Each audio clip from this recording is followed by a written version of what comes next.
Are you ready? I think so. What are you going to tell them? My life story. Why? Because I want people to know why I want to build this charity. My name is Douglas Concha. This is my life. Every morning, I pick out a shirt, meditate, and make my morning coffee. And this is what I've done every day for the last 10 years. I'm creating an organization called Charity Bicycle, and our mission is to bring people together who love cycling and want to raise money to a social cause of their choosing.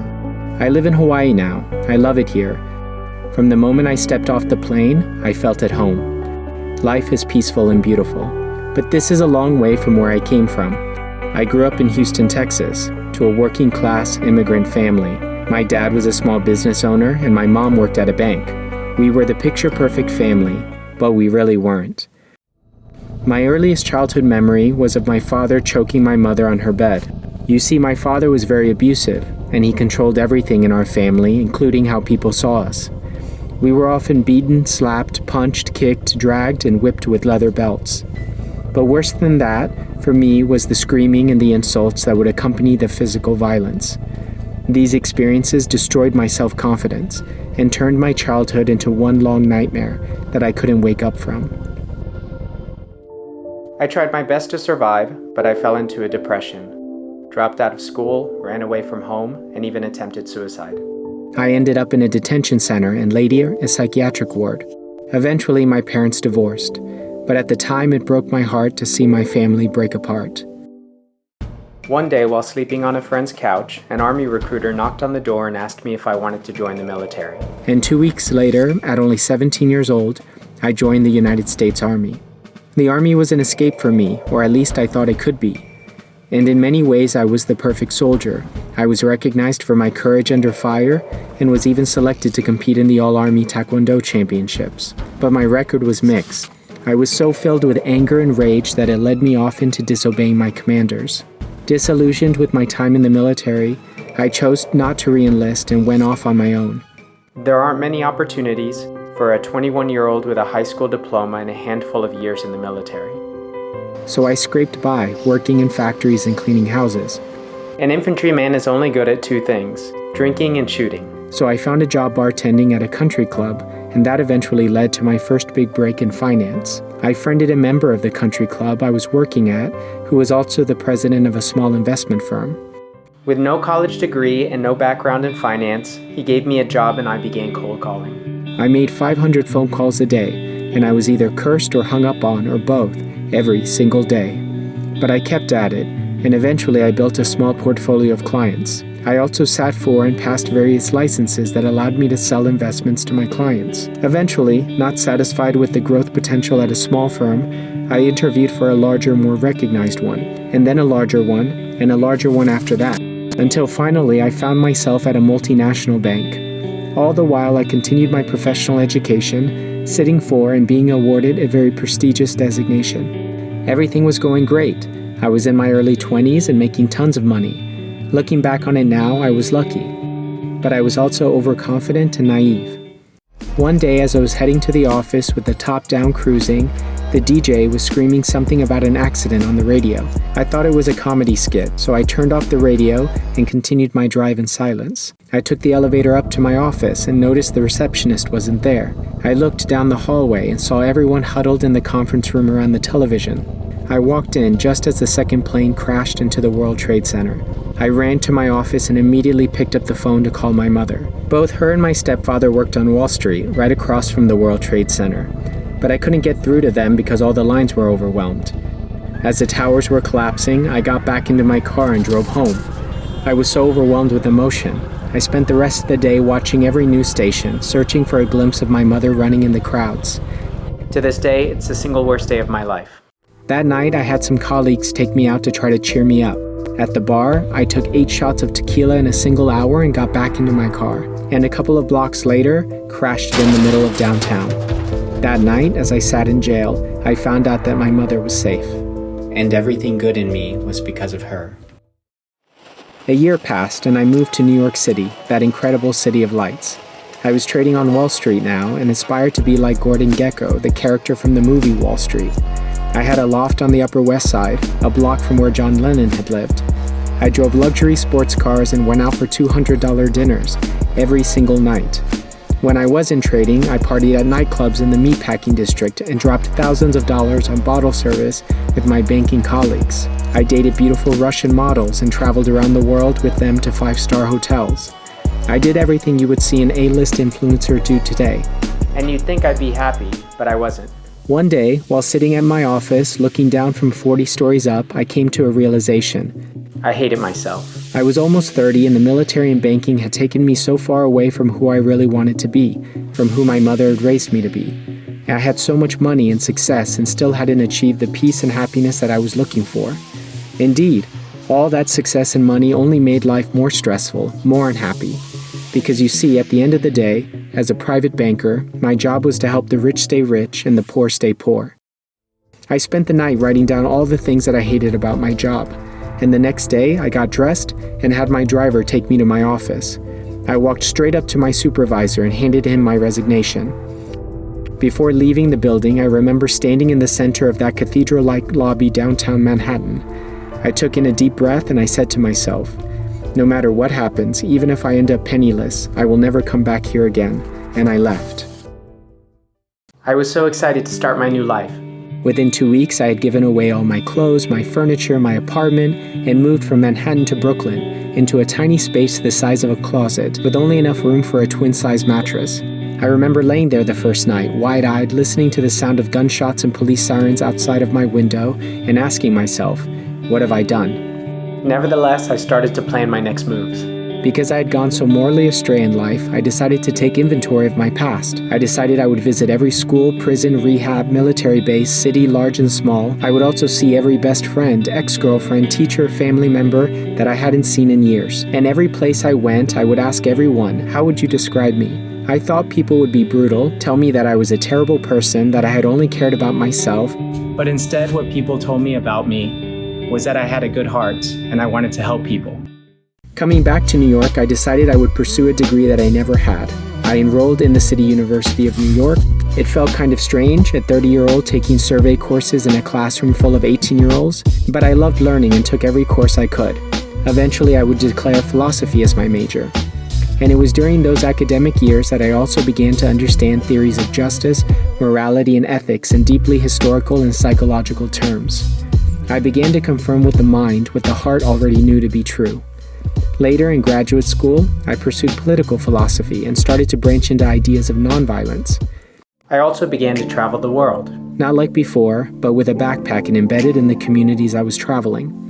I would sing and dance, laugh and cry, eat and drink, argue and love, creating relationships from Tokyo to Rio, Russia to the Middle East. I saw the Himalayan mountains rise into the heavens and the endless Pacific Ocean from cargo ships. I almost froze on Mount Fuji and almost drowned into the backwaters of India. I befriended the Zapatistas in Mexico and the mobsters in the Ukraine.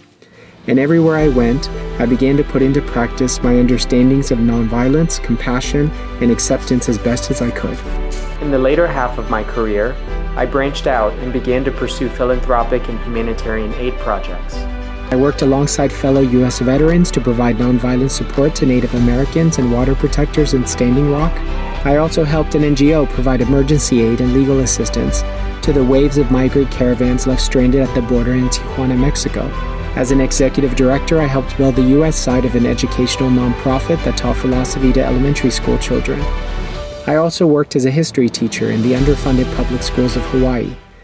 But of all the projects I was fortunate enough to be a part of, the most rewarding was the first, cycling across the United States for the March of Dimes and my niece Olivia.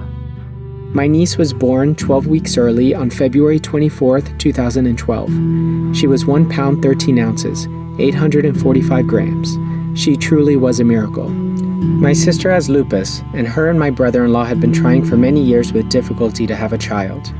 But getting pregnant was only the beginning. After Olivia was born prematurely, I watched my sister and her husband struggle bravely for months. My sister is a proud woman filled with love, and she put on a brave face for everyone during those initial months.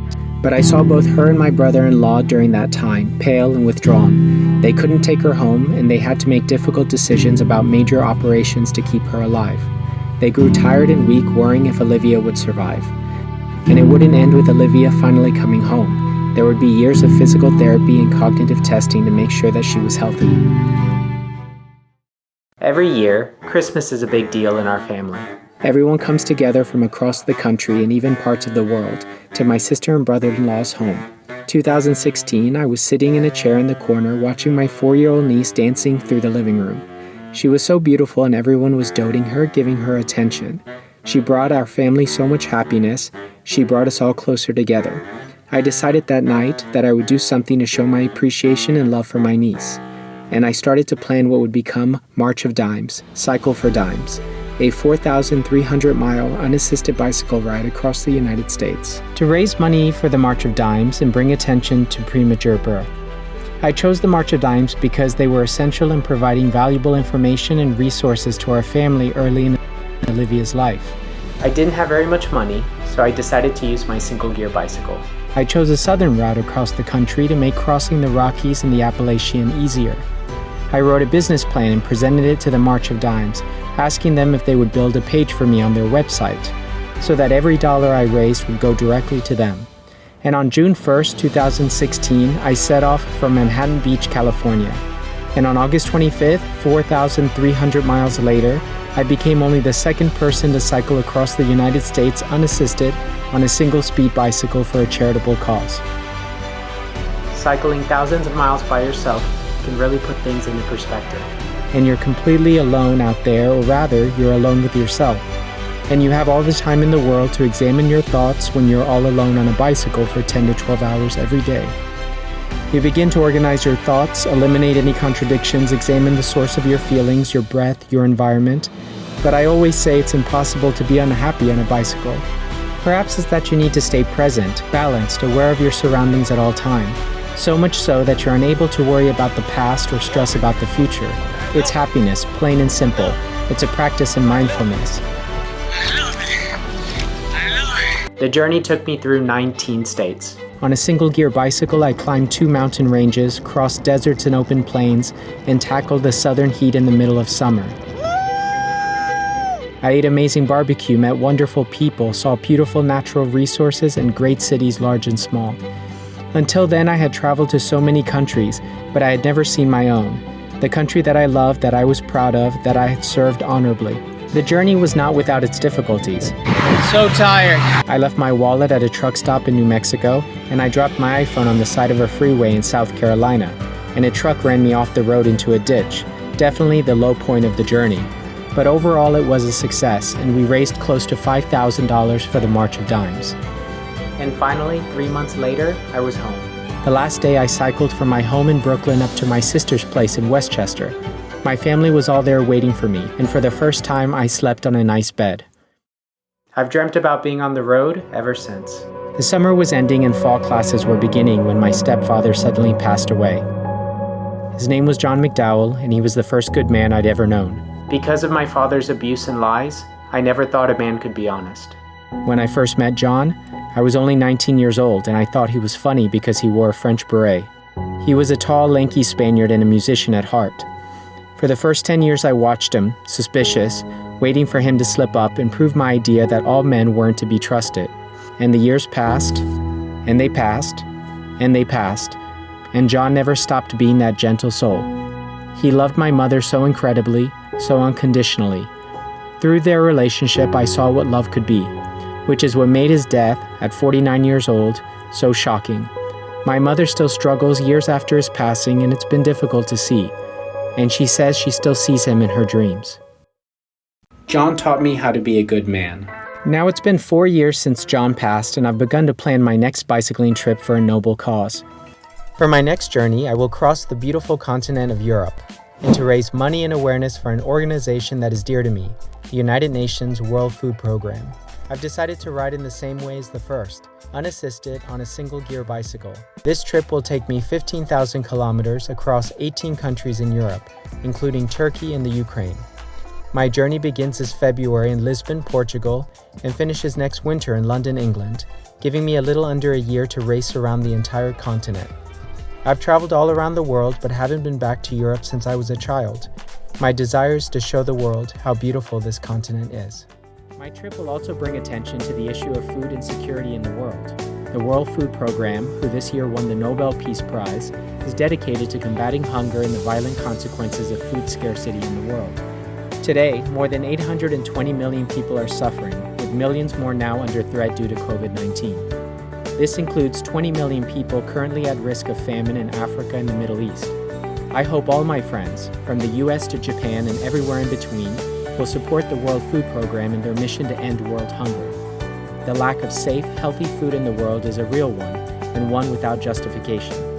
Join me as I cycle across Japan and let's end world hunger together, so no one on Earth dies from hunger. The next journey will also coincide with the building of an online community. Charity Bicycle is an online community of cyclists passionate about creating a better world. A place for individuals, couples, and families to come together to create their own cycling goals and to raise money and awareness for the social issues of their choosing. Charity Bicycle will reinvigorate giving by making it deeply personal. How will it do this? The first big way that Charity Bicycle will set itself apart is by ensuring that 100% of your donations will go to the charity of your choosing. One of the top reasons that donors shy away from giving is that when someone decides to bicycle across a country or some other impressive act to raise money, the donor doesn't really know where the money is going. A person creates a GoFundMe or some other crowdsourcing page and says they're raising money for some cause. But instead of giving the money away, he or she uses it for some other purpose. To allay this fear, Charity Bicycle will create 2 accounts for each cycling project, one for fundraising and the other for the trip. Donors will be able to choose what part of the project they want to fund. In this way, Charity Bicycle will ensure that 100% of the money people want to donate to charity will go to the charity. And all the money needed to pull off the project, the equipment, the operational expenses, everything else will not come out of the cycling donations. The second big idea, let's show every project in real time. Charity Bicycle will create a platform for cyclists using GPS and push notification that will allow anyone, anywhere in the world to follow their project.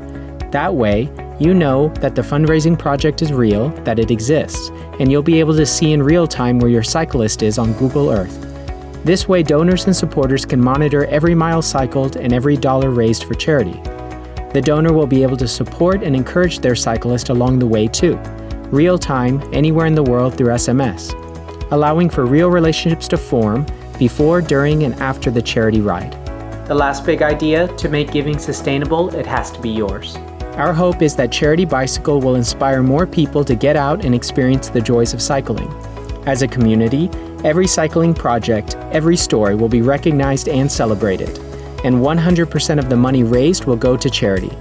If you're cycling across the world, or a country, or your city, if you're cycling alone, unassisted, or as a team with support vehicles, if you're cycling a time trial or as a family or with friends, if you're cycling tandem or unicycle or electric, Charity Bicycle will provide a platform where you can share your story, raise money, and awareness for your cause.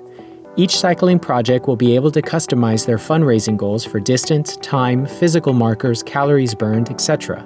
That way, donors and cyclists are invested together in the success of completing the project. You will also be able to connect to social media and record your experiences and promote your charity. And Charity Bicycle will not take a cut from your donations. Every single dollar raised will go to the charity of your choosing. Pick a cause that you're passionate about, one that brings you either great joy or pain, and let's get to cycling. From the beginning, human beings have been giving. Maybe for love, maybe for survival. I've experienced it my whole life. Even though I had to come a long way, I'm thankful for the lessons learned and what I have today. Olivia continues to grow into a beautiful person. Her parents love her very much.